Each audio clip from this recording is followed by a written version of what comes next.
کرام کے باہمی اختلافات، یہاں بہت اہم بات آپ حضرات کو یاد رکھنے کی ہے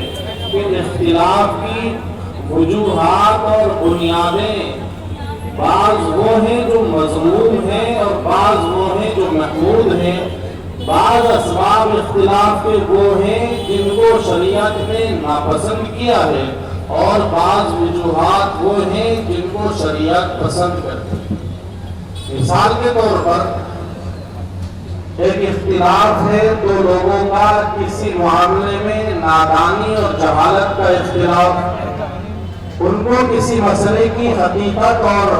حقانیت معلوم ہی نہیں ہے، لا علمی کے باوجود دو جماعتیں یا دو افراد ایک مسئلے میں آپس میں ایک دوسرے سے الگ رائے رکھتے ہیں اور اختلاف پیدا کر رہے ہیں۔ اسی طرح کبھی اختلاف ہوتا ہے نفس پرستی کا، اتباع ہوا کا اور مفاد کا اختلاف، کہ ایک چیز کو قبول کرنے اور ماننے میں ایک جماعت کا نقصان ہے اور دوسری جماعت اس میں اپنا فائدہ محسوس کرتی ہے، اس لیے لوگوں کے درمیان اختلاف ہوتا ہے۔ اور ایک اختلاف ہوتا ہے عقائد کا اختلاف، جس میں اللہ رب العزت کی طرف سے اہل ایمان کے لیے جو معتقدات ہیں، ایمان لانے والی چیزیں ہیں، ان کا اختلاف۔ یہاں رک کر کے عرض کر دوں کہ یہ تینوں طرح کے اختلاف حضرات صحابہ کے درمیان قطعاً نہیں پائے جاتے تھے۔ نہ عقائد کا اختلاف تھا کہ اللہ رب العزت کے ذات اور صفات میں کوئی اختلاف ہو، اور نہ رسول اکرم صلی اللہ علیہ وسلم کی صداقت اور حقانیت کے اقرار اور اعتراف اور آپ پر ایمان لانے میں کوئی اختلاف ہو، نہ جنت اور دوزخ کے وجود میں کوئی اختلاف تھا، نہ فرشتوں کے تعلق سے کوئی اختلاف تھا، نہ سابقہ کتابوں کے تعلق سے کوئی اختلاف تھا، نہ عقائد کا اختلاف تھا، نہ جہالت کا اختلاف تھا، اور نہ ہی نفس پرستی کا اختلاف تھا۔ لوگوں نے حضرات صحابہ کرام کو تنقید کا، ملامت کا جو نشانہ بنایا ہے، ان پر جو تبرہ بازی کی ہے، سب کو شتم کا ایک بڑا دروازہ کھولا ہے۔ آپ جہاں تک جائیں گے، تحقیق کریں گے، وہ ان تین ابواب اور تین باتوں میں سے کسی ایک کو لے کر کے صحابہ کرام کی شان میں گستاخی کرتے نظر آئیں گے۔ اور ایک چوتھا اختلاف ہے جو حضرات صحابہ کے درمیان پایا جاتا تھا، وہ تھا اجتہاد۔ قرآن اور احادیث شریفہ میں استنباط کر کے ان کے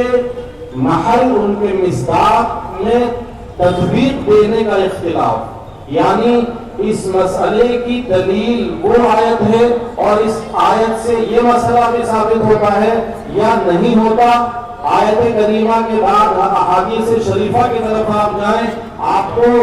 کئی سو حدیثیں ایسی ملیں گی، ایک صحابی نے کوئی اور بات نقل کی ہے، انہی صحابی نے دوسری بات نقل کی ہے۔ میں ایک مثال دے کر کے سمجھاؤں کہ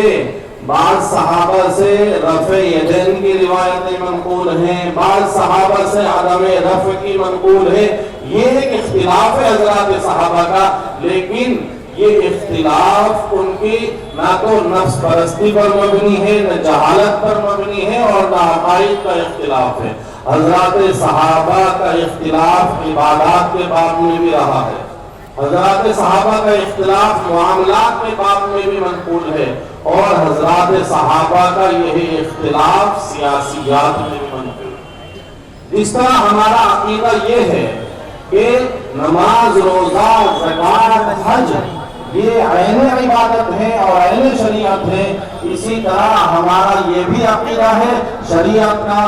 معاملات کا مستقل ایک باب ہے، معاشرت کیسے ہوتی ہے، اسلام کیا سکھاتا ہے، مستقل اس کا ایک باب ہے، اور اسی طرح اسلامی سیاست مستقل ایک باب ہے اور ایک شعبہ ہے اسلام کا۔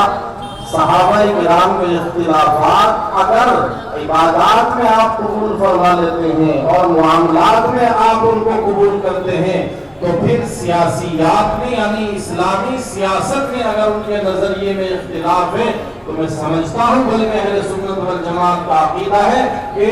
حضرات صحابہ اس اختلاف کی بنیاد پر لائق ملامت نہیں ہو سکتے۔ جیسے آپ عبادات کے اختلاف کو بصر و چشم قبول کرتے ہیں اور حضرات صحابہ کے تعلق سے کسی بدگمانی کا شکار نہیں ہوتے،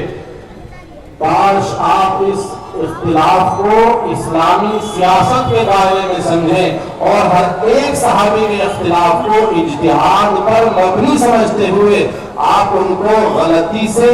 گناہ سے محفوظ سمجھیں، کیونکہ اجتہاد پر جب اختلاف مبنی ہوتا ہے احادیث شریفہ میں وضاحت ہے کہ مجتہد کو ثواب ملتا ہے، اجتہاد میں احتمال خطا بھی ہوتا ہے۔ مجتہد جب اجتہاد کرتا ہے تو وہ اپنی رائے کو اپنی دلیل کی روشنی میں صحیح سمجھتا ہے، لیکن نتیجے کے اعتبار سے کبھی وہ اختلاف اجتہاد کا جو اختلاف تھا وہ خطا پر منتج ہوتا